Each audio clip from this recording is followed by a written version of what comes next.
Hare Krishna. We continue reading from Bhagavad Gita as it is. We are on chapter 7, Knowledge of the Absolute, text 13. Tribhir guna mayir bhaver evi sarvam idam jagat mohitam nabi janati mam evya param avyayam. We read this yesterday. So we'll go to 14. This is a very famous verse. It's very quoted many times. By many preachers. Devi hi esha gunamayi mama maya duratyaya mam eva ye prapadyante mayam etam tarantite. Krishna is saying, Devi hi esha gunamayi mama maya duratyaya mam eva ye prapadyante mayam etam tarantite. Because Krishna is very clearly giving us a hint over here that how can we get out of this material world? He's saying it very clearly. Translation and purport by His Divine Grace, A.C. Bhaktivedanta Swami Srila Prabhupada. Krishna is speaking, this divine energy of mine. So he's calling this energy of mine divine. He's saying this material energy is divine. Why? Because it belongs to Krishna. He's saying she's my energy. And then consisting of the three modes of material nature. So he's being very specific that this material energy, she has these three modes of material nature. She's a divine energy. She's my energy. Is difficult to overcome. For us, if we want to, by ourselves, by our strength, without the help of Krishna, try to get out of this material world, we cannot. We cannot. Because she is his energy. She's his. But those who have surrendered unto me can easily cross beyond it. So he's saying, those who surrender unto me, they very easily can come back home, back to Godhead, can easily get liberation, don't need to be in this material world anymore. So, okay. The Supreme Personality of Godhead has innumerable energies, and all these energies are divine. Although the living entities are part of his energies and are therefore divine, due to contact with material energy, their original superior power is covered. So we are living entity. We are also one of the energies of the Lord. We are his marginal energy. We are his spiritual energy. But right now, because we are covered by this material energy, our original superior power is covered. If there is a bulb and you cover it, you put a black tape around it, the light is not going to come out of the bulb. So we have this black tape of material consciousness over us. So that's why our original light, our original power is not able to be seen. Our original consciousness is covered right now. Being thus covered by material energy, one cannot possibly overcome its influence. Now, because we are covered by these modes of nature, we are not able to come out of the control of the modes of nature. We are being controlled by them. We don't know, we are unable to come out of their control. As previously stated, both the material and spiritual natures cannot possibly overcome. As previously stated, both the material and spiritual natures, being emanations from the Supreme Personality of Godhead, are eternal. So the material energy, she is eternal. The spiritual energy is eternal. It's not that the material energy is not eternal, that she's temporary. No, material energy is also eternal. Only the manifestation of the material cosmic manifestation, that is temporary. Sometimes this material world is manifest, sometimes it's not manifest. But the material energy, she is Krishna's energy, so she's eternal. We are living entities, we are Krishna's spiritual energy, we are eternal. The living entities belong to the eternal spiritual superior nature of the Lord. But due to contamination by the inferior nature matter, their illusion is also eternal. Now, why I said the illusion is eternal? Because we are not able to point out When, okay, Prabhupada is saying this, the conditioned soul is therefore called Nitya Bada, or eternally conditioned. No one can trace out the history of his becoming conditioned at a certain date in material history. Consequently, his release from the clutches of material nature is very difficult, even though that material nature is an inferior energy, because the material energy is ultimately conducted by the supreme will, which the living entity cannot overcome. So the material energy belongs to Krishna. We, the living entities, we are his superior energy. We also belong to Krishna. And it is Krishna's rule that the living entities who are here in the material world, they cannot get out by themselves. That's his rule. That's his will. Now if you have something against that, then you have to take it up with him, that why you have made this rule. Then you have to ask him that. But that is his rule. But you see, the reason he has made the rule also is, why are we put here in the material world, first of all? Why are we here? It's because we don't want to surrender to the Lord. We want to imitate because of our ichcha and dvesh.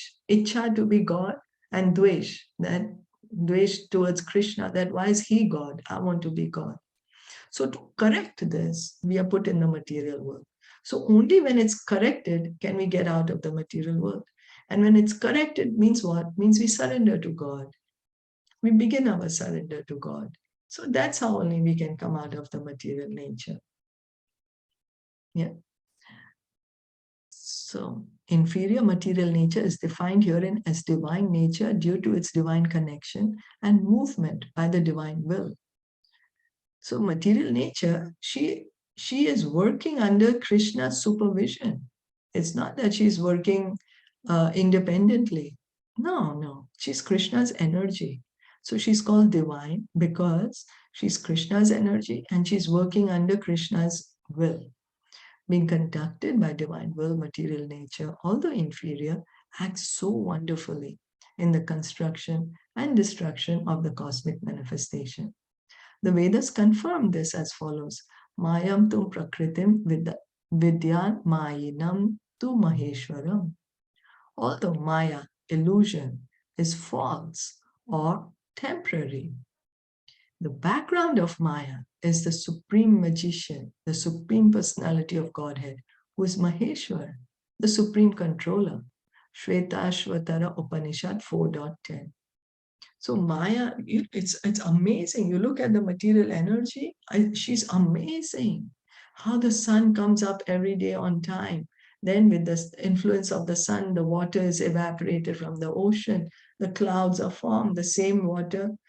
Then salt water was in the ocean. But now the clouds are giving us pure water that we can drink. That requires great intelligence. She's working automatically. Right? The intelligent question is to ask, who is the intelligent person behind this?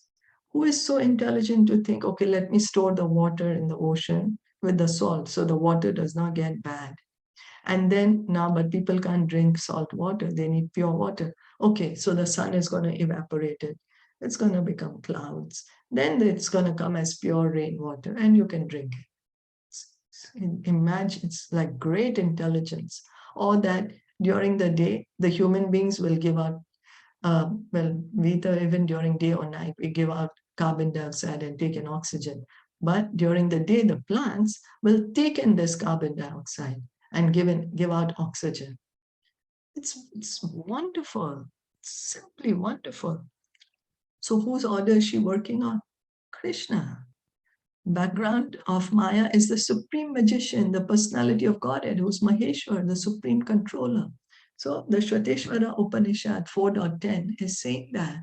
It's not that only Krishna is saying that she is my energy. All the Vedas are saying that. Everywhere, all the great authorities say that.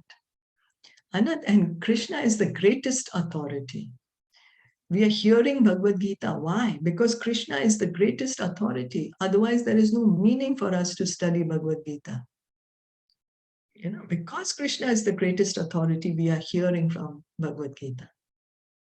Okay, so another meaning of guna is raw, it is to be understood that the conditioned soul is tightly tied by the ropes of illusion.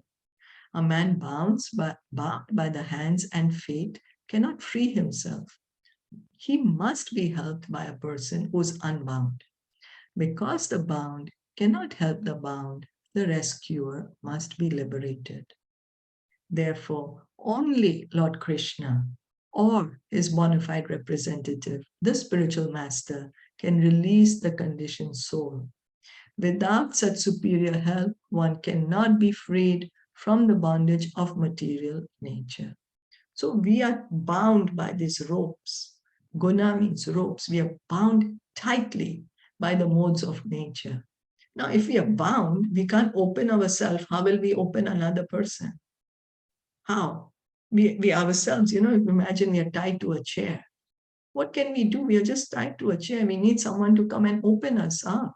And that someone is either Krishna or Krishna's bona fide representative, the spiritual master. Devotional service of Krishna consciousness can help one gain such release. Krishna, being the Lord of the illusory energy, can order this insurmountable energy to release the conditioned soul. So, Krishna consciousness, when we are engaging in devotional service, it can help one because Krishna can become merciful to us, attracts the mercy of Krishna, attracts the grace of Krishna. So then Krishna can tell this unsurmountable energy.